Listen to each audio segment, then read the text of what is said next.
labaatan iyo sideed sano oo saaxiibku lahaa dembi dhaaf allah iga dhigniyo shiida ka bixi waayey faqiirnimo haddaa markaa rabtaa inaa gaarigayga ku saaro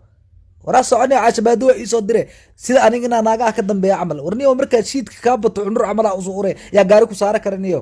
isku day faraa iga qaadniyo afaarihii ka bax afaaraha waa ka baxayniyo ninka hadda ala hadlayo waxa la yiraahdaa isku days wuxuu ahaa saaxiibkii hore oo zaid aan maartay ku tashan jiray laakiin hadda nin gaarigan haysto iyo nin bocboc iyo bugl cunaya saaxiib noqon karaan fiir ilaahay ku dhaariy Benz ala yiraahdaa gaarigan waa gaari qaali ah soo marka carabtu waxay tiraahdaa saaxiib ila faqiir wala saaxiib ila taajir marka ninkan waa u gooy saaxiibka faqiirka ila saaxiibka taajirka sabala la yiraahdaa saaxiib cusub sameey sarba yaa isoo wuxuu ilaahay baar waay hello excellence okay where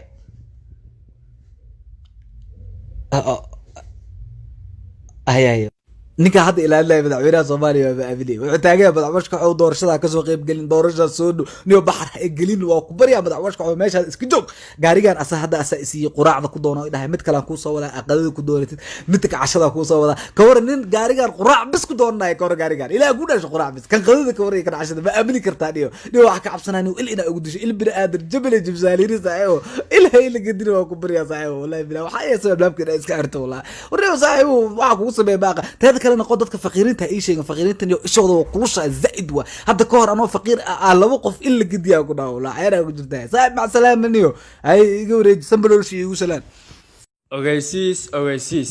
waxaa la ogeysiinayaa dhammaan bulshaweynta Soomaaliyeed in shirkadda Cafe Group ay idin keentay fursad qaali ah oo aad ku tagi karto dalka Turkiga waxna aad kaga baran karto jaamacadaha khaaska iyo kuwa dawliga ah heerarka bachelorka masterka iyo PhD-ga adeegyada ay shirkadda Cafe Group ku qabanayso waa 1 soo saarista warqadda aqbalaadda jaamacadda 2 soo saarista fiisaha ardaynimo 3 soo dhaweynta dalka Turkiga 4 diyaarinta deegaanka aad degi lahayd 5 waxay ka soo diiwaangelinaysaa jaamacadda 6 waxayna ku sameynaysaa iqaamada deganaanshaha dalka Turkiga shuruudaha ardayga laga rabo waa 1 inuu haysto passport 2 laba sawir oo teesara ah 3 shahaado dugsi sare ama jaamacad 4 warqadda dambe baarista CID-da 5 warqadda caafimaadka wixii faahin inta dheer kala xiriir xafiiska iyo telefoon nambarada shaashada kaaga muuqda